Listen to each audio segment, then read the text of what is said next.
The following broadcast is from the Best of Take 12 Recovery Radio. The regularly scheduled broadcast, Walking Through the Language of the Heart, will return next week.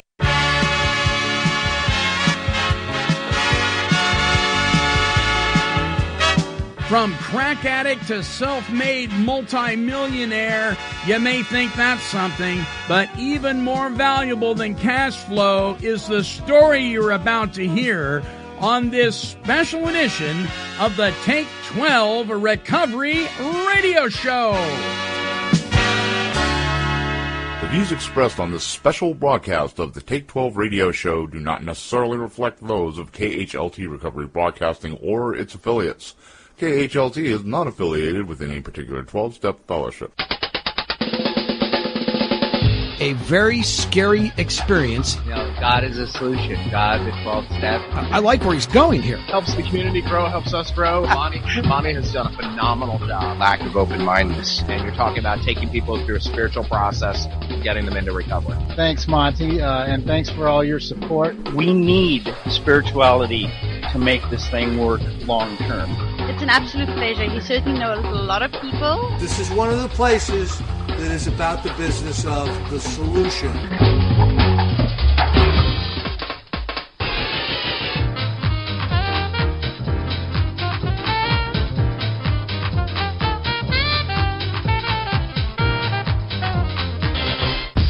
And now, broadcasting on location somewhere in the vast expanse of the Pacific Northwest, it's the over-opinionated 12-stepologist, the Monty'man.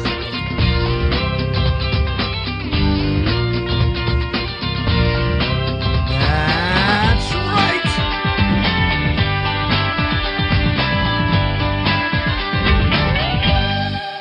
Welcome to the show, my friends. We are Take 12 Recovery Radio, and I am your host, the Monty'man, broadcasting to you and for you from the outskirts of beautiful downtown Albany, Oregon, from the KHLT Recovery Broadcasting Studios. It's great to have you with us today on this very special broadcast of the Take 12 Recovery Radio Show. Today on the show is a man who, despite extreme financial issues, drug addictions, and adversity, creates fame and fortune really through the power of God because of an idea about, of all things, a pillow. And now this is an American success story. Most people would have quit, but my guest has kept going despite the obstacles thrown at him. Can you identify with that? I know I can. And through it all, he has kept his sense of humor. He doesn't let negativity tear him down, and he has always had a positive energy. And because of his tenacity, Mike has been able to get people to trust in his dream. Please join with me in welcoming founder and CEO of MyPillow, Mr. Mike Lindell. Mike, welcome to the show. Thanks for having me on. It's an honor. It is an honor to have you on, my brother. Your story is definitely one of restoration and miracles, nothing short than a miracle. People that haven't heard about you or MyPillow are just they're living in a cave somewhere by now. And folks, if you've never heard of this, if you've never seen this, you really need to do yourself a favor. And at the risk of sounding like an infomercial, may I just say I own 3 of these, and I have never slept better in my life. And I have sleep apnea, and my son has one, my wife has one, and I have one, all custom made. Mike, it's an amazing product, and I know you've heard that a million times. Do you ever get tired of hearing that? No, that's actually a lot of that's what kept me going over the years when hearing people's testimonials and how it changed their lives. And for me, I've always been I've been so blessed to help so many people. My passion has always been to help people, and I never get tired of hearing testimonials. Right. How it changed people's lives. Well, listen, you sound great. You're doing great. We watched your documentary. I mean, you're healthy and you've got God's serenity on your life. You have a wonderful family, but things weren't always like that. True? Yeah, it's true. I was a 20-year cocaine addict and alcohol, and then that turned to crack cocaine, and no, it wasn't always a bed of roses. No. How did you get into the cocaine thing? I mean, what happened? Was there a certain event that drew you into that? Well, Well, it was in the early 1980s, and now I know why. Most addictions manifest from when you're a child, and you have whether you have trauma, or in my case it was a divorce. My parents divorced when I was 7 years old, and back then divorce was more common. I was put into another school, and I had a lot of inner pain from them, and I always had a tremendous fear of rejection. So I was very shy, would not talk to people. If you don't talk to people, you don't get rejected. So cocaine, when I tried that in the early 80s, that gave me, all of a sudden, wow, I felt like I could, talk to anyone, do anything. And that's how I got into it. I can remember the first guy that I ever did it with. And as a matter of fact, he was there for me at the end when he came to me a month before I quit, and he had been clean for 3 years and found Jesus, and I had all kinds of questions for him. I'll bet you did. Had you ever, was there a certain event that happened where the light bulb came on and you said to yourself, this has got to stop? No, I had in the early 2000s, that's when I switched to crack cocaine, but then I'd always been an entrepreneur, and I actually had a local bar, and not a good place for a guy that's with all these addictions. And then when I invented my pillow, I had so many things started happening besides my own adversity with the crack addiction. People trying to take the company. We lost our house. I lost a 20-year marriage. Everything fell apart. And in 2008, the drug dealers actually did an intervention on me in Minneapolis when I was downtown living in the worst part. And they came to me, and all three of them said, I go, you guys know each other? They knew of each other. And they said, Mike's been up for 14 days, and they all their people, all of them cut me off. Well, I waited till the last one went to sleep and went down to the streets about 2 a.m., and I couldn't get crack anywhere. And I came back up, and the one dealer, he says, he was waiting for me. He said, how'd that work out for you? And he said, here, I'm going to take a picture. He says, you made a promise to us that God has given you this platform, or he's going to give you a great platform, and you're going to come back and help us all. We're not going to let you die on us. And he took this picture of me, and that was in early 2008, but it still took 9 more months. Events that happened. I had my son moved out on me that with a tear in his eye that he couldn't take it anymore, and then my friend coming to me in December of that year, and just out of nowhere he says, and I said I had all these questions for him, and I said, is it boring and all these things, and then on January 16, 2009, I prayed. I said, God, I want to be freed of these of the desire for all these addictions and all these drugs, and then I'm all yours. I woke up the next day, and it was the most peaceful feeling. I'm going, wow, but I didn't. 3 months later, I actually went to our church there's a treatment center they had there. It's called Living Free, and I wanted to make sure that I wanted to find out where my addictions came from in the first place. I felt God was leading me there, and I went in there. I went into the counselor, and I said the first day, and I said. I actually met him at the door. It wasn't even a class. And I said, I said, I quit my addictions. I said, I'm going to have a foundation someday, and I'm going to have a book, and it's got this big platform of this pillow I invented. It's going to get really huge, and it's going to be a platform for the kingdom, and telling him all this stuff. And he went home and told his wife. He said, this guy came in. I said, I think he's still on drugs. And but I got into his class, and it was different. It was like I had been through many treatment centers before, and where they shame you more. Oh, you've hurt your parents, and you've hurt your children, and you spent all your money. And well, when you get out of treatment, you have enough.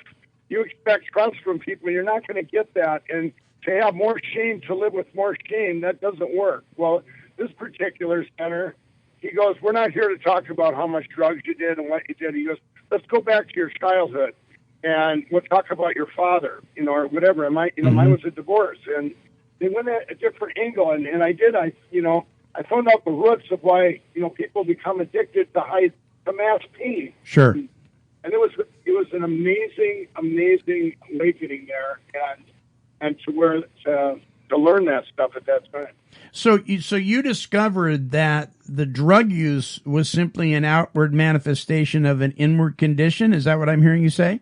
Oh, absolutely. You know, I firmly believe that now, that most, when you're a child, whether it's trauma or whether it could, it could be a divorce, which is our fatherlessness, broken families, these things manifest either into addictions, personality disorders, all kinds of stuff there. And they did a poll in a prison.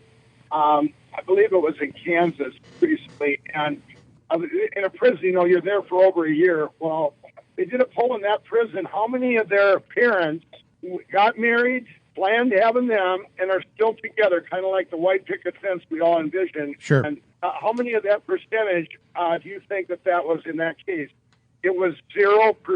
That was so sad and so telling of how important a family is and how important God is and everything, that family unit and we, you get down to the jail level, of course, the percentages go up, and then people that have never been in trouble or never been addicted, you look back at their childhood and they didn't have a lot of these things happen. And everybody's different too. Some things like mine, I would have told you, well, I had a great upbringing. Well, then I find out that how much that divorce in my family back when I was 7 years old, how much it really did affect me.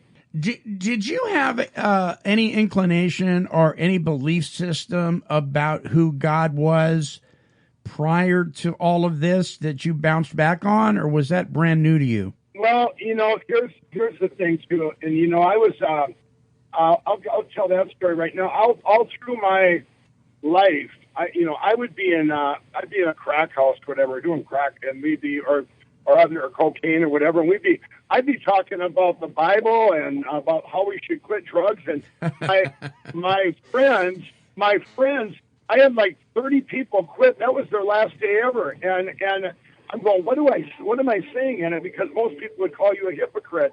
Well, that was me. I look back now, that was me trying to convince myself. And, even though I was freed from addiction, from the desire on January 16, 2009, I've got quite a story. It goes up to 2014, and I met a gal, and she had something completely, I had never seen this relationship with Jesus. And she had this, and I'm going, it was something I didn't have. I would always, back then I would always pray when I'm in trouble, please God, get me out of this situation and get me out of this. And she had this personal relationship with Jesus. And I'm going, and I've been wearing my cross on TV for 10 years. And, on all my commercials, even when I'm not on TV, I always wore it. And I always went, I thought there was something more. And it wasn't, until it was like, it was a drop zone thing, a retreat thing I went to, and I actually had an amazing born again experience on February 18th of 2017. It was like the light switch came on. I can have as much passion for Jesus now as I did for a pillow. Wow. And that was very amazing for me, that change and that shift, and God's been waiting for, I have an amazing platform that He chose me for, and it's for me taking. There's a passage in the Bible, I think it's Proverbs 3:5-6, where trust in Him with all your heart, or something like that, and He will guide your path. And I went down some wrong paths for quite a while, and now I pray for wisdom and discernment every day, and it's been amazing. Well, and in that scripture verse, it says, lean not on your own understanding. We really like to try to lean on our own intellect to solve our issues. And when we find out that without God in our life, we're truly powerless over these hurts, habits, and hang-ups, that can be pretty humbling, right? Oh, absolutely. And that would be me in the past. God blessed me with an amazing way to, most addicts are very resourceful. Because it is such a lot of work. Any addict that's out there listening, how hard is it to hide your addiction, to be able to keep a job, all these things. It is so much work. And when God frees you of that, and you you lean on Him, and always acknowledge Him, and He shall direct your path, is so much easier. And it, if you, I don't have to use that, I have to make choices, but it's, I pray about things, and He guides me, and it's just amazing. Yeah, and I had a needle in my arm and a bottle in my mouth for like 18 years, and I knew the Lord before that. I had a conversion experience, a true born-again experience. There was little to no discipleship afterwards. I really didn't know what to do with it. But there's a lot of folks out there, excuse me, that are in the faith community, that are born-again believers, that are still struggling with one addiction or another. And addiction's a broad term. We could be talking about pornography. We can talk about, there was a lady I knew that bit her fingernails so badly until they bled. It was actually a form of self-harm. You have chemical addictions. You have behavioral addictions. You have all this stuff. And you can be, and that's what's so confusing to a lot of people in the church, Mike, and see if you don't agree with me. A lot of folks in the church, they don't get it because they're like, well, once you have a relationship with Jesus, then you shouldn't struggle at all, right? I mean, that's kind of what we hear sometimes, isn't it? Right. Oh, absolutely. And, there's, even myself, I still, it's a constant, transformation. And I pray for, I pray all the time for, praying and journaling, so important, and having that relationship with Jesus. But, it's not all, you're still going to have things that, if you have, it really helped me getting to the root of going back and, to my childhood. I've been in a lot of counseling where you go back to your childhood and you find out, what was the root of the addictions in the first place, or the root of these inner wounds that we have, and for me, it was a lot of forgiveness, forgiving myself, and a lot of, I had a very unworthiness wound where I felt so unworthy, and I couldn't talk to people. There's no way. If you'd have told me I would be a speaker or be able to talk on radio or be on TV, and I would have said, that ain't going to happen. And, now it's like, and I had to get free to that. And that was, I still work on that all the time. It's that, I still feel, why am I chosen, God, to do this? And why, but God's got a plan for everyone. And like, to just trust in Him. And I really think that, to find out, to go back and find out where you're, to address those inner pains, those inner wounds is so important. And praying about them with, when you get, getting born again. And the other thing too, you talked about just, obviously just going to church like me, I was, where I'm out there, but, there's a great Christian man, when I'm wearing my cross all these years, and I'm going, but I was missing something that was so important. I couldn't have went on, and talked about Jesus. It was like, for me, I was like, I would be, until I got to know Him myself and got to be in that relationship, it would be like, how can I get passionate about something I didn't even have? But I wanted it so bad, I would always talk to people about it and try and here they would find Jesus, and I'm still waiting over here. Oh my gosh! You really touched on something there, because I was that way too. I was a great bar stool preacher, and I remember a good friend of mine named Larry Barons. He I think he was like 18 years old, and I was in my late 20s, early 30s, and we were both working in Yosemite National Park, and we would sit down after work and drink rum and Coke until we were, so blotto we couldn't even talk. And yet, years later, after he became a Christian, he called me up and he says, it was because of your influence, your knowledge of the scriptures, and how you would talk about Jesus that I turned my will and my life over to Christ. And I was like, are you kidding me? I was drunk that whole time. And he said, it doesn't matter. The word of God doesn't return void. Right. I had a similar experience. My uncle, he was one of the one of the worst alcoholics I've ever seen in my life. And he, and I was, of course, still using. It was back in the mid 2000s, and and it was a snowy night in southern Minnesota, and I was down there, and I was actually down there hunting. My buddies had all went to bed, and I knew he was in town, staying above this grocery store, and I went to the grocery store and went up the steps to that little apartment, and I walked in there, and and there was this long-haired guy in the corner that he didn't say anything, whatever. But we sat up drinking and whatever, and I was running the bathroom doing my drugs, and I talked my uncle into coming back and going into getting help, and he did. The next morning, he went and got help, and he was the straightest he was, sober as he was forever. For 6 months he was, but then he did end up relapsing about a half a year later, and he died a year later after that in a hotel of alcohol poisoning in Wyoming. Well, at his funeral, this guy came. I was outside with my dad. This guy came up to me all clean cut in this suit. And he comes up and he gives me a hug, and he says, "You saved my life. You don't remember that, do you? You remember me?" And I said, "What?" And he goes, "You remember that guy in the corner 2 years ago?" And I said, "Wow, that was you." And he goes, "Yeah." He says, "I quit that night, found Jesus, and I found out I'd have been dead in 3 weeks." And I said, "Well, what did I say?" And he goes, "I don't know, but it sure made sense." And, but all those times I was trying to convince myself, and it's just, it's amazing how God works. His word is his word, Amen. Amen to that. Now, Stephen Baldwin speaks very highly of you, and, you are rubbing shoulders with probably people, and this has happened to me too since I've been in broadcasting. We end up rubbing shoulders with people we never dreamed would happen. Are you amazed by that?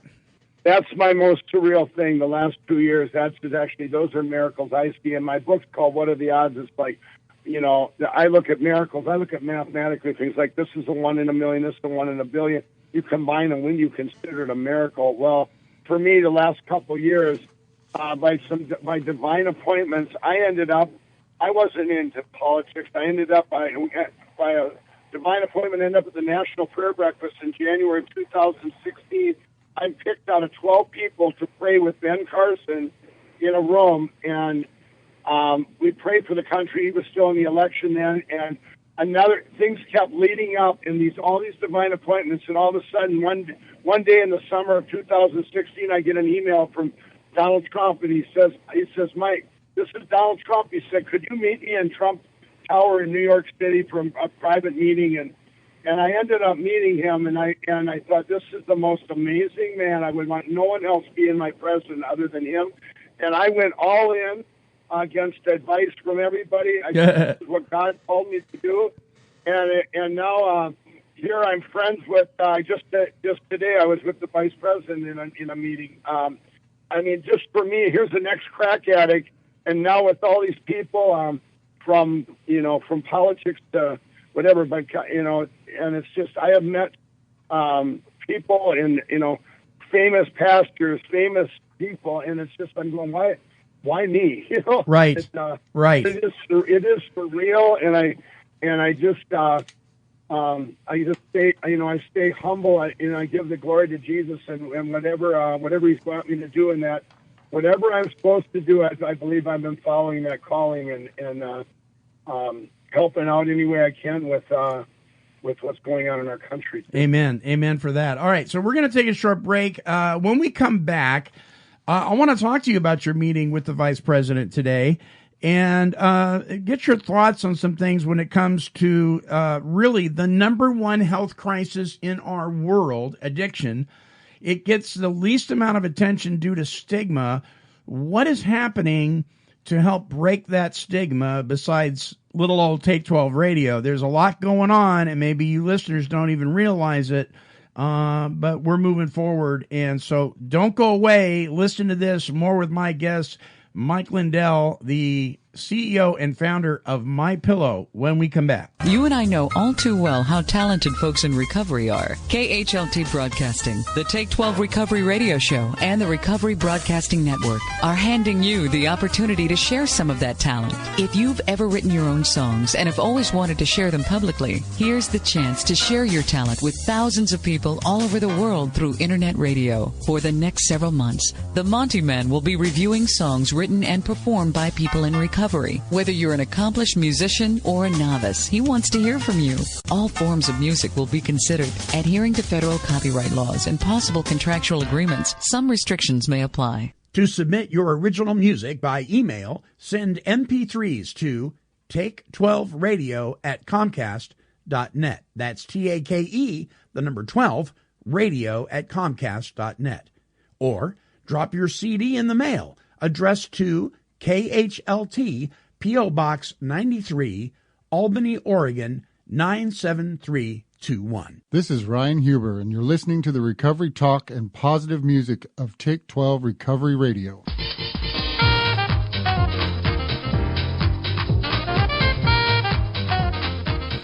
Yes, indeedy. Welcome back to the world's only faith-based recovery talk and positive music radio station, Take 12 Recovery Radio. Listen, my guest is continually dreaming up ways to help people, but it hasn't always been that way. He's been sharing his story of experience and strength and hope with us today. He first had to give up his drug addiction by giving himself to God, and he did that, and as you've been hearing, miracles started to happen. Since then, he has experienced tremendous success and is now in a position to give back, and give back he does. Mike Lindell, the founder and CEO of MyPillow, is our guest on this special broadcast of the Take 12 Recovery Radio Show. So Mike, you know, my goodness, all you have to do is spend like 3 minutes on social media, and we all know everybody's got a gripe, everybody's got a complaint. It doesn't matter what side of the fence you're on. People are just spewing hatred towards each other. And all the while, really the number one health crisis in our world, which has been going on for a long, long time, the stigma that surrounds that continues.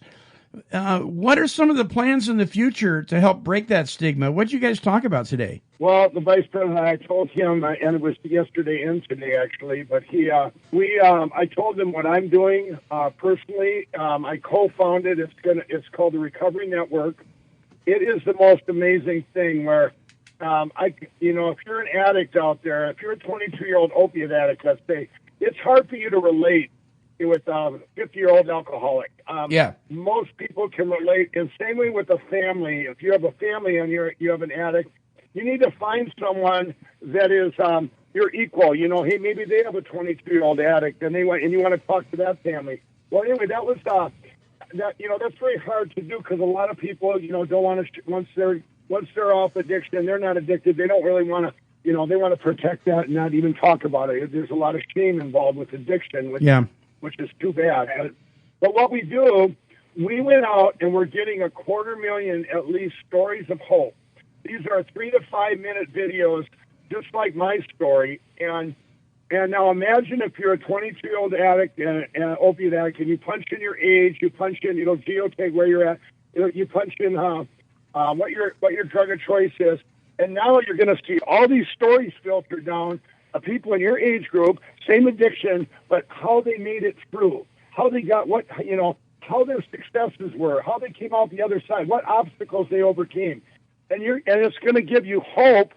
And then we're going to have all these places in their area where they can go get that hope, get the things that these other guys got, and it is going to be amazing. And then this fall, we're going to add to that. We're going to have all these other mentors available to the addicts. So mentors that they can you imagine almost like a Facebook, but it's you have mentors you're reaching out to that can mentor, get you through, help you through, and help you get the help you need. Or, a lot of people, I talk to people all over the country that just my story, the reason I came up with this is, a lot of, almost every one of my friends that was on crack cocaine has quit now. Because I gave them hope. God freed them of that. It's shown them hope. And a lot of them found Jesus, but even the ones that didn't, it planted seeds, and they've quit their addiction, or quit that particular addiction. But it's seeds of hope that are going to be planted with this. And then we've got, I've got my foundation coming out where 100% of your money goes to the need, and you get to hear back a difference you made. There's no overhead. And this thing is going to create so many jobs too, at home, people that are home with call centers, It's going to be an amazing launch. Coincide with my book coming out called "What Are the Odds." I'm going to do that to get the publicity out there for this recovery network, and there are so many great treatment centers out there, and I will name a few: Teen Challenge, Salvation Army, Union Gospel, and I'll tell you, any faith-based treatment center, that's where it's at. I send people all the time that I'm helping people. I don't send them to the other centers that aren't faith-based. I'm sorry, they don't work. They don't work. They don't. You might have a few it works for, but the majority, you need to have something. You get out of treatment, and you need to have Jesus. And also what we're doing too with the families, we're going to give. Imagine families. So you have an addict, and you can reach out to another family. What did they do? How did they get through it? And guide them. They're like mentors too. And when you mentor someone in addiction, it helps the mentor as much as the addict. I can't stress that enough. If you're out there and you've made it through, reach out. You're the ones that need to reach out and pull someone else up. And we can get out of this big epidemic. It got here, and it got here with no hope, and now we're bringing it back with hope. And if people have hope, we can get out of this, and we can get. And people need to, they need to find out with these centers and stuff. You'll find out from mentors, and to address the inner pains, the wounds we have that addictions mask, and it'll be absolutely amazing. And I was telling this, we were talking to the vice president about this, and this is stuff the president and I talked about back in 2016 about the addictions, and we talked about all kinds of stuff in it. And so that's well, this is so exciting, and let me tell you, and you don't know this about me, but I was the first outreach coordinator in the Pacific Northwest for Teen Challenge 30 years. Oh wow! 30 years ago. And speaking of being a believer and a Christian and still struggling with some of your addictive behaviors, I fell off the wagon during that time, and Teen Challenge had to let me go. Well, fast forward 30 years, and that all got healed, and there was restoration, and they hired me as the education coordinator for one of the centers here in the Pacific Northwest here a couple of years ago. And so I've been working with Teen Challenge for a long time, and I've just retired from that position last September. I moved into retirement to dedicate more time to Take 12 Recovery Radio. But what we've done, and I'm just giving a plug for my show here real quick, folks. What we've done is we have developed a broadcast the first and third Wednesday of every month. We interview men and women from Teen Challenge of Arizona, and they share their stories of hope, and they come on. Snow Peabody, who is the former president of Teen Challenge USA, he's a friend of ours, and we connect with these folks. They have 5 centers in Arizona. There is an amazing program there in Arizona. And so we're hooking up with Teen Challenge all the time. And so I'm like you. We've had some of the majors from Salvation Army on our shows. I'm with you on this.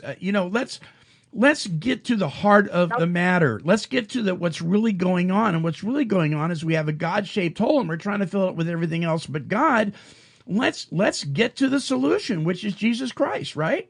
Absolutely. And the co-founders of this recovery network is with Teen Challenge with David Wilkerson and Nick Cruz. Don Wilkerson, his brother, and a group came from the original Teen Challenge, came out to visit me. We co-founded it together. So they are my number one partners. We're getting these stories of hope from Teen Challenge. When you have the addicts reaching out to the alumni, and that's how we're gathering these stories, and it's so it's pretty amazing. Yeah, I went out there and I visited the original Teen Challenge, talked to a lot of the addicts there. I don't know if you're familiar with Jimmy Jack. So I met them, and we're co-founded this together. So it's and there's no better treatment centers than Teen Challenge and Salvation Army, Union Gospel. You got to have Jesus. Well, I'll tell you something, brother. I'm getting goosebumps right now because I don't think there's any mistake that you and I have met and that we're doing this show today. Oh yeah, for sure. There's too many things. We can get a lot of these stories. It sounds like right from on your show. Get them out there to people and because I'll tell you, hope brings. Got to have hope. Plant seeds of hope. Yeah, and I don't know why we're amazed when God does what He says He'll do, but we always are, and it's a beautiful thing to watch how He orchestrates things and brings people together. Knowing that your involvement with Teen Challenge, a good friend of mine who is also my co-host on a show called Entitled to Overcome on Fridays.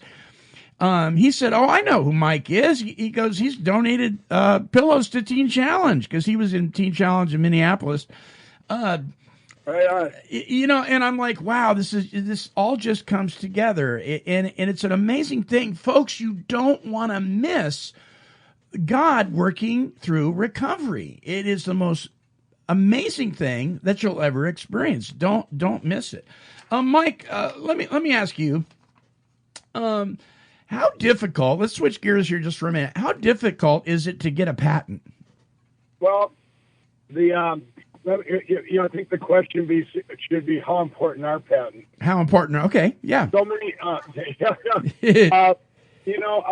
patent, if anybody's out there, you should get it. They call provisional patent. I would suggest them. They're very inexpensive and get that.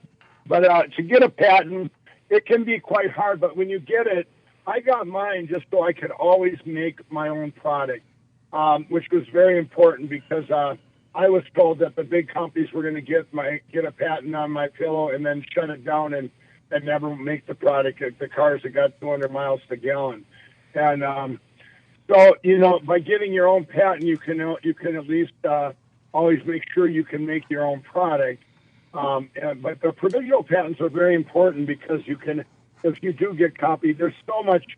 I'm hoping that this administration, which they have, stop the thievery from overseas, where they take great ideas here and they come back and they saturate it with stuff made from overseas, copycats and stuff, and that's bad. But if you're an entrepreneur out there, to get that provisional patent and then do home shows and fairs and little shows. There's nothing better than testing your product in a live environment and getting feedback, and then also if you know someone out there that's been in that kind of business that you trust, where you can reach out to him for a mentor. That's very important. Even in any kind of business, find a mentor that you can ask questions so you don't make the same mistakes he did. But there's a lot to it. But the provisional patent's easy to get, and it protects you. So. Right. So, okay. So when you started doing this idea with the My Pillow thing, the story goes that you actually were sketching out the design for the logo before you even had the first prototype, right? Yeah, I actually had a dream. I had so many dreams that I know are God. But the first one was there were no My's back then, and I came up My Pillow. And I go, that sounds kind of weird, But I thought, where's My Pillow?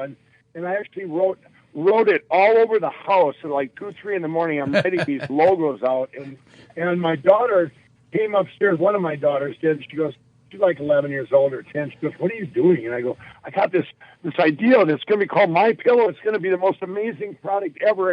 And she grabs her glass of water and she looks and she goes, "That's really random, Dad." And she went back downstairs. That's really random. And the next 3 days, or the next 3 weeks, months go by, and the kids are going to their mother, "Well, when's he going to get over this pillow thing?" And she goes, "Oh, he'll get over it soon. Don't worry about it. It's just a phase, And actually, what ended up happening is your whole family got on board with this thing. Your son actually brought in 10 or so of his friends. You hired them to help you with the manufacturing of all this. Yeah. What they did, they spent about a year inventing My Pillow, a year and a half. My one son, we would tear different foams on the deck every day when he got home from school, try different things in a pillow, and finally I had I go, wow, this works, but I couldn't find a machine that made the sizes I needed, so I had to invent that. That's quite a story. And then I wanted to make it so you could wash and dry it. That took another couple months. I went back to the these guys in Wisconsin. I said, I want this stuff to be able to wash and dry. And finally I had the pillow, and I walked into box stores. One of them was a Bed Bath & Beyond. I said, how many do you want? I have the best pillow ever made. And I, where's your owner? Where's your buyer? And he goes, I am the manager. And he said, you need to leave. I said, we don't want your pillow. I was just shut out everywhere. And my a friend of mine, my brother-in-law's brother says, Mike, why don't you try a kiosk? I said, how do you spell that? And what is it? Oh, no. I ended up doing this kiosk, and we always sold it. We mortgaged our house, 4 little kids, and hardly any. We had no money, nothing left, and I was still mirrored in addiction, but I put all my focus into the pillow then, and we only sold about 8. But one day I was there, and this one guy said, "You have a card?" And I said, "No, I'm all out of cards." I just wrote it on a piece of paper. He's the only guy who gave my phone number, and he happened to call in January, which was a very divine appointment. He called up. He says, "Are you the guy that invented this pillow here in Minnesota?" I said, "Yeah." He goes, "Well, I run the Minneapolis Home and Garden Show, and how would you like a spot in that show?" And I said, "Yeah, sure." And I went into that show, and I changed my booth up, and I did the pitches myself, and I learned that I could be behind that booth, and I didn't need drugs or anything.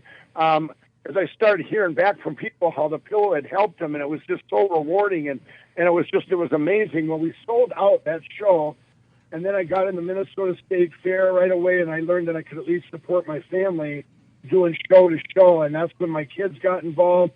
They learned my friend, we hired like, I don't know, 15, 16-year-olds that time. He was in charge of 16 years old, running the little factory, and I had to learn how to sew, and so I was the sewer, and it was pretty amazing. We did shows and fairs for 6 and 7 years, and like I say, we had so much adversity. People tried to steal the company. They tried to. One time I had people buy in. They fired me on the first day that they had, and that didn't work out for them. But it was just all this stuff that God protected me during that time. You bet. Everything that could have happened to my pillow happened, and 20-year marriage I lost. We were actually making labeling the pillows in our living room, and in the dark days of the spring of 2007, and they shut up our house. We lost our house. It was literally lights out, and my wife couldn't take more. She left me, and then the next couple of years till I quit everything on January 16, 2009, and then I said, "Okay, God, where do we go from here?" And the people had taken the company then. They'd taken all my shows and my fabric, and I needed to come up with $30,000, and nobody. I had nothing left in the world, and God led me to these guys. There was 8 of them I didn't even know, and I walked in with a pillow and 3 jars, and there was a CFO and all these CIOs and all these people, and I walk in there and I start telling my story. I needed to have 30 grand that afternoon, and I said, I have a pillow that I invented, and I'm going to do shows with my friends. And I said, I'll pay you back 40 grand. I used to be a crack cocaine addict, and I'm telling them all this stuff, and the one guy goes, well, when did you quit crack? And I said, last Thursday. and 4 of them got up and left the room and shook their heads and left the room. But I said, well, now there's 4. You could all put in $7,500, and they ended up doing that, and that was the first miracle. And my sister, she kept telling me, you got to pray for favor. And I go, well, what's this favor thing? And boy, I would pray for favor, and it just kept coming. And then it got up to 2011, and I thought, you know what? If no one's going to take my pillow, I'm going to. And I got such amazing feedback from all the shows I did. I said, I'm going to do an infomercial.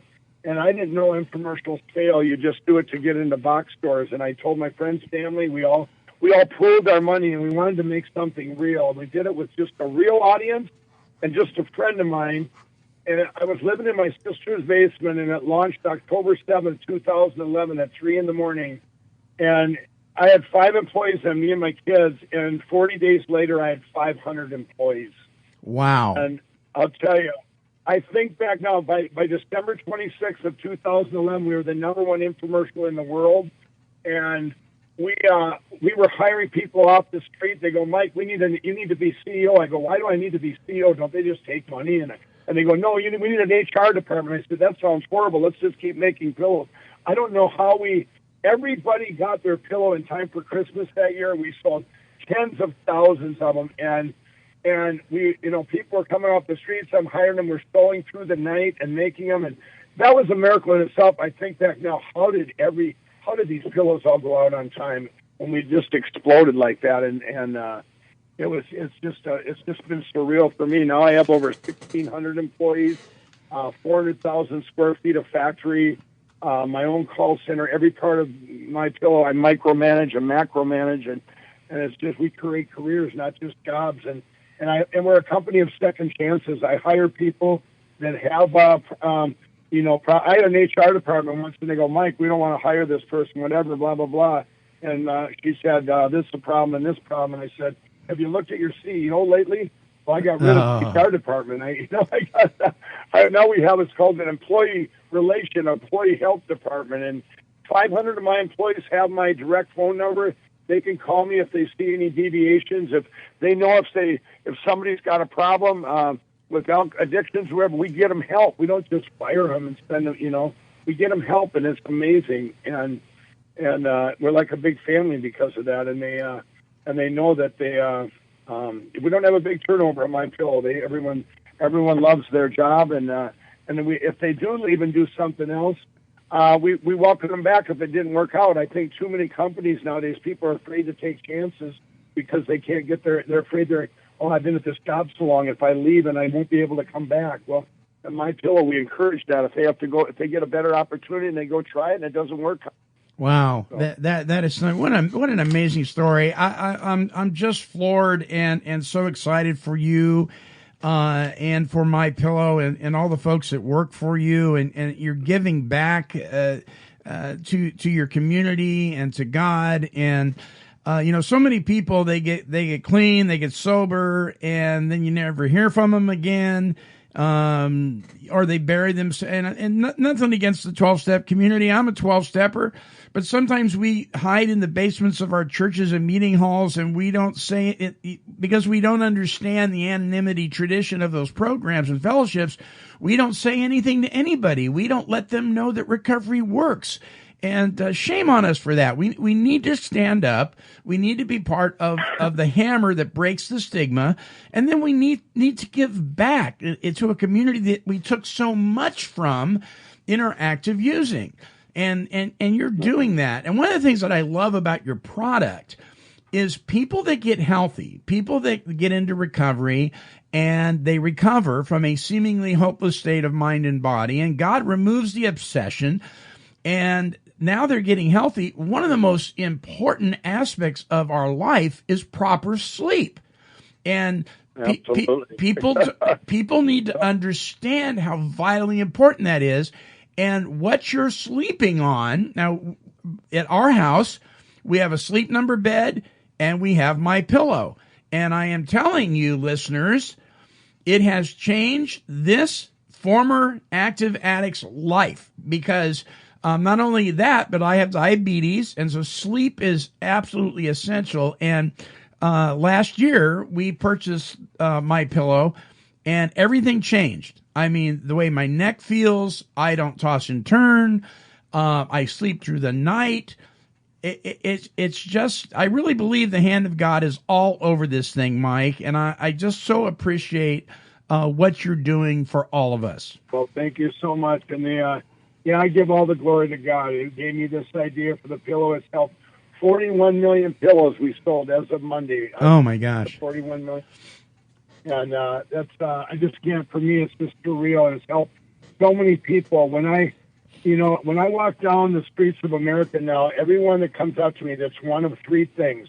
They say, Mike, they talking how great the pillow is, how it helps them sleep, and this, and they're just, that it created a miracle. Number two, that they go, your story inspired me. I know that with your redemption story for Jesus and addiction. And then the third one is, thank you for backing our president, and we're praying for him, and we're praying for our country.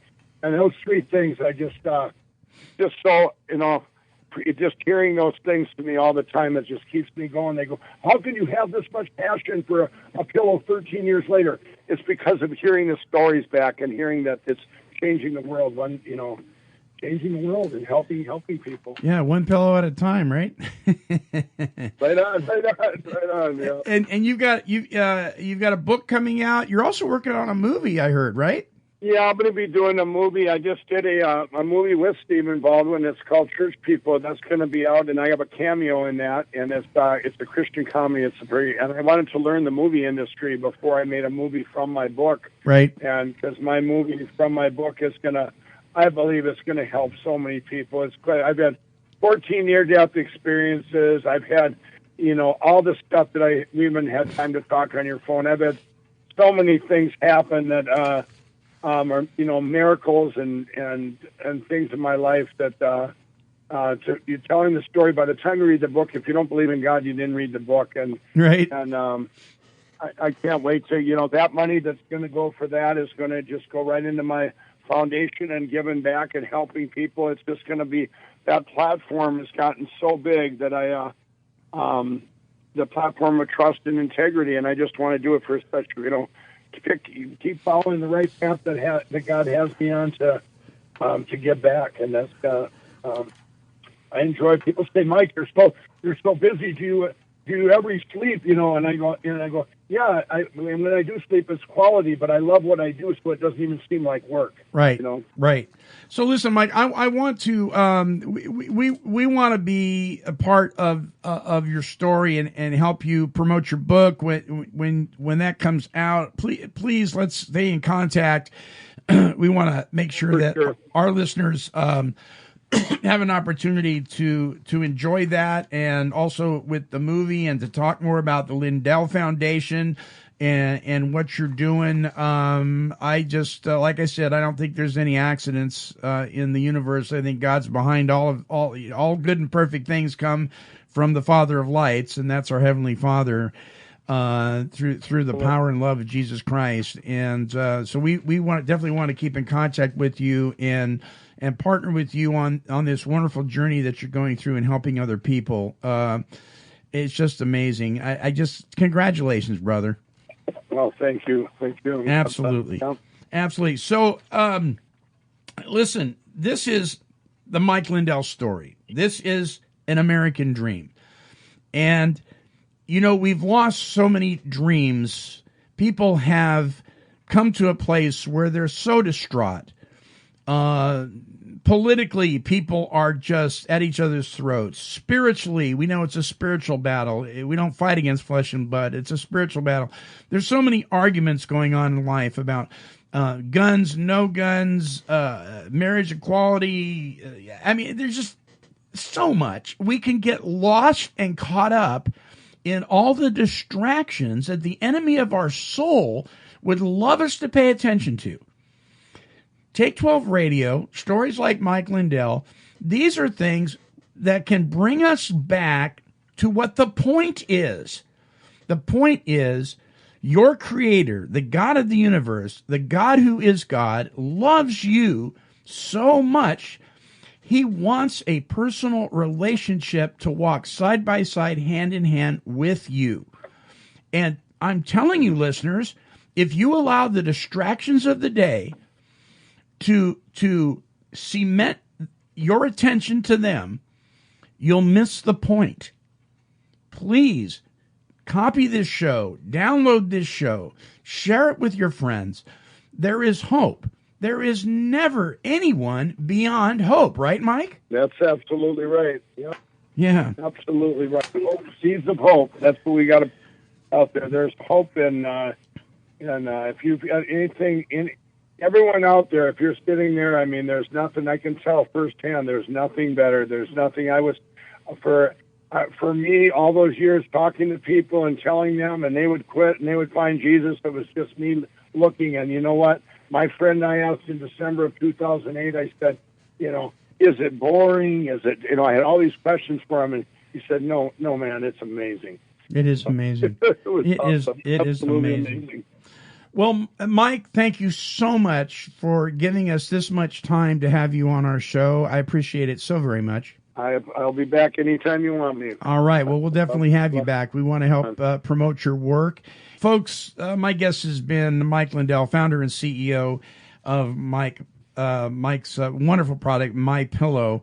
And we personally own 3 of them. If you listen, I am telling you, you can spend hundreds of dollars on bedding. You can spend hundreds of dollars on a pillow. This pillow isn't going to cost you hundreds and hundreds of dollars. It just isn't. It's very reasonably priced. There's 2-for-1 sales. You can have them custom made depending on how you sleep. I want you to go to mypillow.com and look at this product. And if you decide to purchase this amazing pillow, use the promo code TAKE12. Use the promo code TAKE12 and you will get a incredible discount. And you'll also help to promote the world's only faith-based recovery talk and positive music radio station, Take 12 Recovery Radio. Don't forget, go to mypillow.com. When you order, use the promo code TAKE12.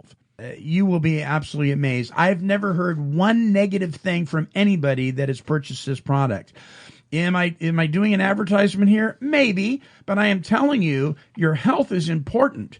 And for those of you that are in recovery, for those of you who have recovered from a seemingly hopeless state of mind and body, some of the aspects of your life now need to improve, and sleep's one of them. Please give this a chance. You will not be sorry that you did. MyPillow.com is the link. Also, on our main page at Take12Radio.com is a link to Mike's documentary, The Mike Lindell Story, An American Dream. You don't want to miss that. You want to sit down in front of your television set or your computer screen with your family and watch this amazing story of experience, strength, and hope, and the power of God with Mike Lindell's story and his wonderful family as well. All right, our closing song is I See You by our good friend and recovery recording artist, Mr. Brian Duncan. I see you watching over me. Every day another way that I can see your love, and I see you looking out for me. All I want to do is thank you, thank you. Thank you, thank you. Under a bridge or up on a mountain, see you in everything, like stars are counting. Streets of gold or just mud and gravel, you're always with me on this road I travel. Straight and narrow, goes up and down, and don't leave a place for me to turn around. And I can make it 'cause you're waving me through, yeah. I see the signs that I do, and I do find you. I see you watching over me, and every day another way that I can see your love, and I see you looking out for me. All I want to do is thank you, thank you. Thank you, thank you. That's right. Help I can use or none to speak of. No way I'm gonna lose it. I trust in your love. Whatever comes, I'd rather face it all together. I see a clue, know it's you, I remember. I see you watching over me, every day another way that I can see the love, and I see you looking out for me. All I want to do is thank you, thank you. Thank you, thank you.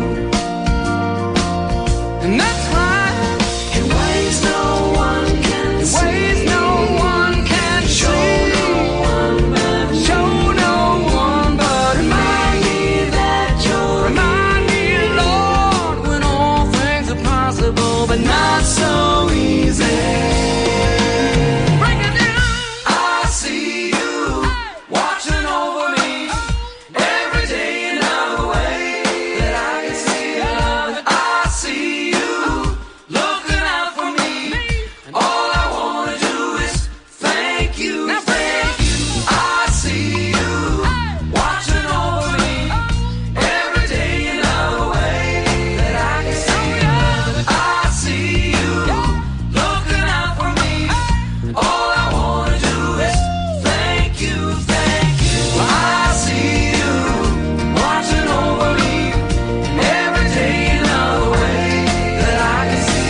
Mr. Brian Duncan with ICU. Hey, a very special thank you to our guest today, Mr. Mike Lindell, the founder and CEO of My Pillow. Listen, you really got to get one of these things. I own 3 of them.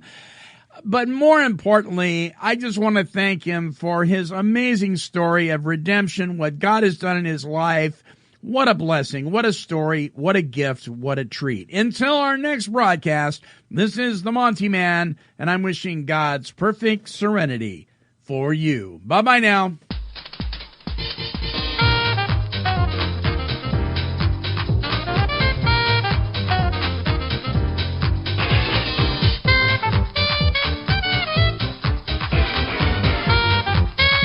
This has been a broadcast of KHLT Recovery Broadcasting.